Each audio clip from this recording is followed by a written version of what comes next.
ওখানকার কাউন্সিলর এবং পঞ্চায়েতের প্রধান দুজনের নাম আমি দিয়েছি। আপনারা দেখবেন এদের হাতে চলে গেছে। পুলিশ আত্মসমর্পণ করেছে। আর ওই এলাকাটাতে কার্যত ক্যামাক স্ট্রিট থেকে ভাইপোর অফিস থেকে পরিচালিত হয়।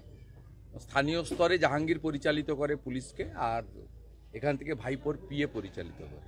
সব বখরার জন্য হচ্ছে। কোথাও কেউ ইট সিমেন্ট বালিও ফেলতে পারবে না, কোথাও কোনো ডেভেলপমেন্টের কাজ করতে পারবে না, সর্বত্র অর্থ চাই। বাংলাদেশিদের হাতে ফের আক্রান্ত বিএসএফ। বাংলাদেশিদের হাতে ফের আক্রান্ত বিএসএফ। হ্যাঁ, ওরা একটু চুলকাচ্ছে। ওরা চাইছে আমরা শক্তি দেখাই। আমরা মশা মাছি পিঁপড়ার গায়ে হাত দিই না। আর ওখানকার যে মোল্লা ইউনুস আছে সুদখোর, সে আনপপুলার হয়ে গেছে। ও চাইছে ভারত অ্যাটাক করুক, তখন দেশপ্রেমের জিগির জাগিয়ে সবাইকে ইউনাইটেড করবে। যা বলার পৃথিবীর সর্বশক্তিমান আমেরিকা আরেক সর্বশক্তিমান দেশ ভারতবর্ষের প্রধানমন্ত্রীকে বসে বলেছে যে বাংলাদেশটা তার বিশ্ব রাজনীতিতে কি নীতি হবে, কি ব্যবস্থা হবে, সেটা নরেন্দ্র মোদীজি ঠিক করবেন, ভারতবর্ষের প্রধানমন্ত্রী। প্রাথমিক নিয়োগ দুর্নীতি মামলায় সিবিআই আজকে চার্জশিট দিয়েছে। সেখানে দেখা গেছে আজকে চার্জশিট দেয়নি, সিবিআই রিপোর্ট দিয়েছে। তার সঙ্গে কিছু কাগজ অ্যানেক্স করেছে। এটা লোয়ার কোর্টেও দিয়েছে। আপনাদের এটা পুরনো খবর, এবং এতে বহু লোকের সুপারিশপত্র, পার্থ চ্যাটার্জির অফিসে যাদের সুপারিশপত্র, আপনাকে দুটো জিনিস আমি এক্ষেত্রে বলি, এটা নতুন নয়, এটা 2-2.5 বছর আগের পচা জিনিস আপনার বেরিয়েছে। যাদের সিবিআই ডেকে জিজ্ঞাসাবাদ করা দরকার, মানে যাদের সুপারিশে বেআইনি নিয়োগ হয়েছে, তাদের মধ্যে কোনো বিজেপির লোক নেই।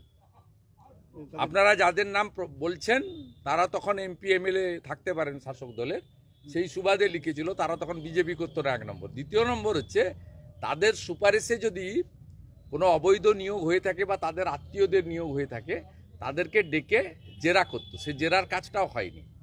এটা 2 বছর আগেই লোয়ার কোর্টে সিবিআই দিয়েছিল। এটা পার্থ চ্যাটার্জির দপ্তর থেকে যে রেকমেন্ডেশন লেটারগুলো মানিক ভট্টাচার্যের দপ্তরে গেছিল, তার একটা কপি শুধু, এটার সঙ্গে কিছু নেই। এবং যারা আজকে বিজেপির 2-3 জনের নাম আপনারা যারা এসেছে, তার মধ্যে আমাদের এখানকার এক্স এমপিও আছেন, তাতে তাদের সুপারিশে একজনেরও নিয়োগ হয়নি বা তাদেরকে ডেকে সিবিআইকে জিজ্ঞাসাবাদ করার প্রয়োজনও মনে করেনি। শুধু আমাদের সঙ্গে যারা আছেন 2-1 জন তারা নয়, ওদের সঙ্গেও এমন কিছু লোক আছে যাদের সুপারিশে কাজ হয়নি, তাদেরকেও সিবিআই ডাকেনি। সিবিআই ইনভেস্টিগেশনে তার মূল চার্জশিটে বলে দিয়েছে কিভাবে কার কার সুপারিশে সাদা খাতায় অবৈধ নিয়োগ হয়েছে।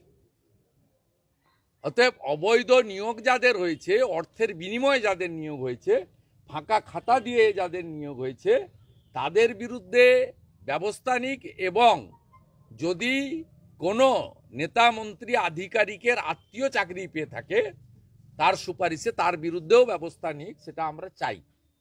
কিন্তু সাথে সাথে এটাও চাই, যোগ্য যারা, এই অযোগ্যদেরকে ব্যবস্থা নিতে গিয়ে যোগ্যরা যেন ক্ষতিগ্রস্ত না হয়।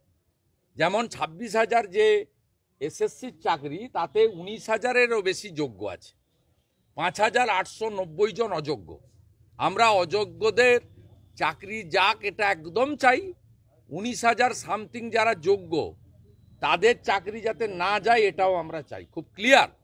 এবং রাজ্য সরকার অবৈধ লোকেদের বাঁচানোর জন্যই যোগ্য অযোগ্য বাছাই করা তালিকা সুপ্রিম কোর্টে দেয়নি। তাই এটা মধ্য দিয়ে এমন কিছু বিষয় নয়, এটা কমপ্লিটলি যা মেটেরিয়াল তারা সিজার লিস্টে পেয়েছিল তার অ্যানেক্সচার, নাথিং এলস। সিবিআই এটা 3 বছরের বেশি ইনভেস্টিগেশন করছে। ইনভেস্টিগেশনে যদি কোনো ফাউল প্লে হয়ে থাকে, তাদেরকে ডেকে জিজ্ঞাসাবাদ করেছে, সে যে দলেরই হোক, যে মতেরই হোক, যে পদেরই হোক। এমনকি আইএস মনীষ জৈনকে ডেকেও জিজ্ঞাসাবাদ সিবিআই এক্ষেত্রে করেছে। অতএব এটা নিয়ে কোনো গোপনীয়তার বিষয় নয়, একদম ট্রান্সপারেন্ট, স্বচ্ছ বিষয়। মোহন ভগবতের প্রোগ্রাম যেটা